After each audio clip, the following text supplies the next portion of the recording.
Hi guys, this is Omega1 and today I'm going to be profiling a deck of mine. Well, it's technically not my deck, this is a deck of my friend.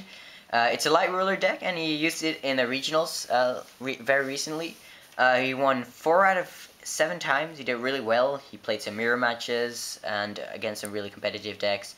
But anyway, it performed pretty well and I'm going to profile it for him. So, without further ado, we're just instantly going to jump into it.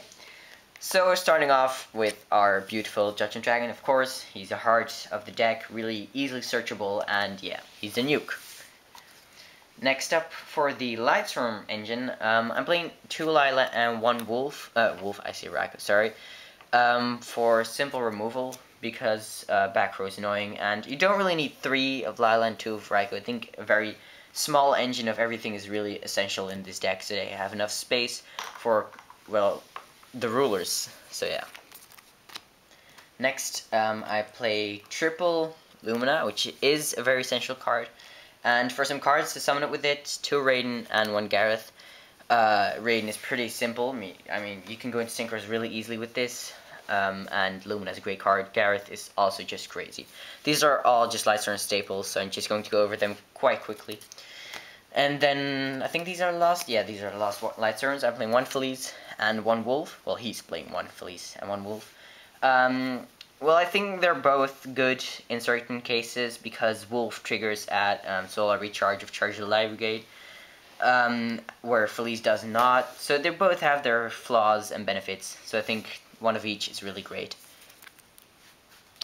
Next up, for the rulers, we're playing every ruler except for Tidal.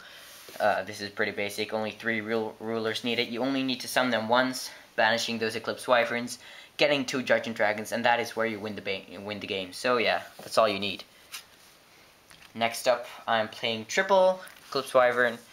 Again, really great card, searches out Judgment Dragon, and I think this is really what makes the deck so strong, because the problem with Lightstorms in general is that you will mill Judgment Dragon or won't draw it.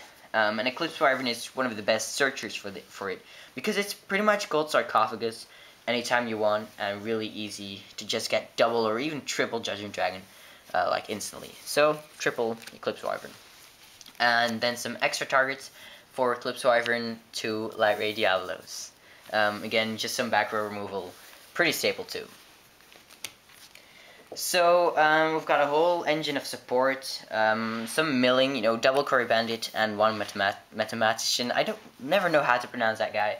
But yeah, they're both really good. Curry Bandit really helps you to mill, because when you cannot mill in this deck, you're really going to be stuck.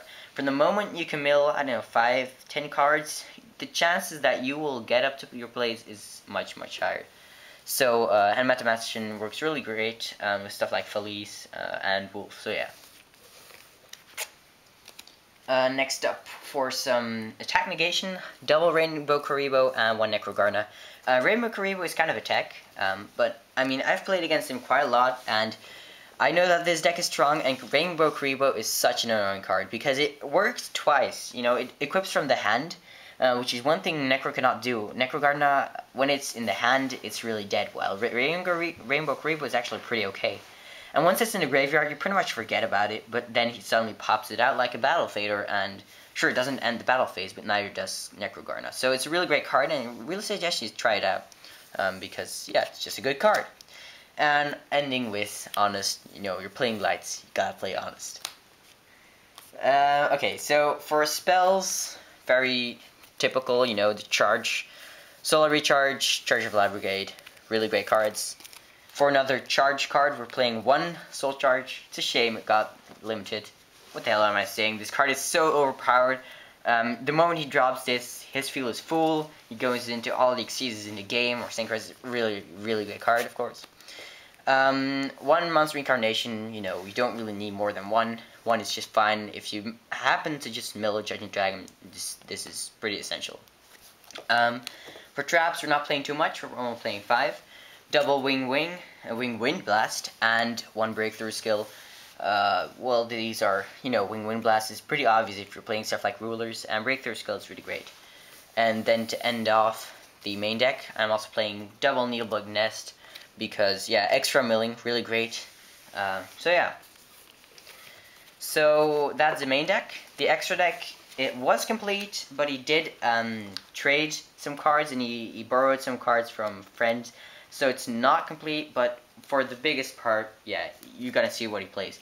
So for the level 7 Synchros, Black Rose, and Michael. You only need Michael once because you don't focus on him as much as you would in a Pure Storm build. But it does help here and there to just get some extra, well, removal and melee. For level 8s, we're playing the typical trinity of Scarab Dragon, Stardust Dragon, and, well, Crimson Blader. Again, very staple level 8s. You don't need anything more or less than this. Then one Star Eater, you can make it, and it's pretty much overpowered, so, yeah, Star Eater. For Xyzs, we're Draco Sack and one Big Eye. There's no reason not to play this guy. I mean, these guys, sorry. You've got the rulers themselves, and you've obviously got like Light Ray Diablos, so really easy to make Rex games. And then first Black Ship of Corn and one Diamond Direwolf. He used to have 101 too, so yeah, he traded that away. But anyway, you're just going to play some staple rank 4 cards. And then some rank 3s, Alucard, Zenmaines, and Levier, because, you know, going into double Luna is very, very possible. I'm going to show you guys a side deck because, you know, he did put some work in it, and it is definitely worth showing. So, double Kaiku, it's pretty much for the, well, mirror match. Triple MSD, sorry, I dropped the card. Triple MSD if you're playing against a very back row heavy deck, so MSDs are never bad inside if you're not playing 3 in main deck. One Soul Drain, also just against those casual decks that do have like monsters in the graveyard activating. Double Overworked, it really is annoying against Dark Worlds because, you know, if they have gates out, it's pretty much Raigeki in a trap form. Double Non-Fusion Zone, or whatever the name in English is, against Shadows, I'd say. You know, heroes if you really encounter one of those. Double Shadow Imprisoning Mirror, pretty obvious. Also one Malevolent Catastrophe. Again, back row heavy decks, this really works great. Just to like heavy storm everything. And then double Noble Man of Crossout against Shadows, because Shadows are so annoying. So yeah, that's a deck. I've played against it a lot of times with my friend. I've seen it being played. He personally thinks it works pretty well, especially in the regionals. He's very happy about his performance. And yeah, I think it's really a deck that might become quite meta. Well, it's already meta, but I'm not sure if it'll top, but it'll definitely do well in the meta game. So that's it for this deck. Thank you for watching. Omega1, signing out.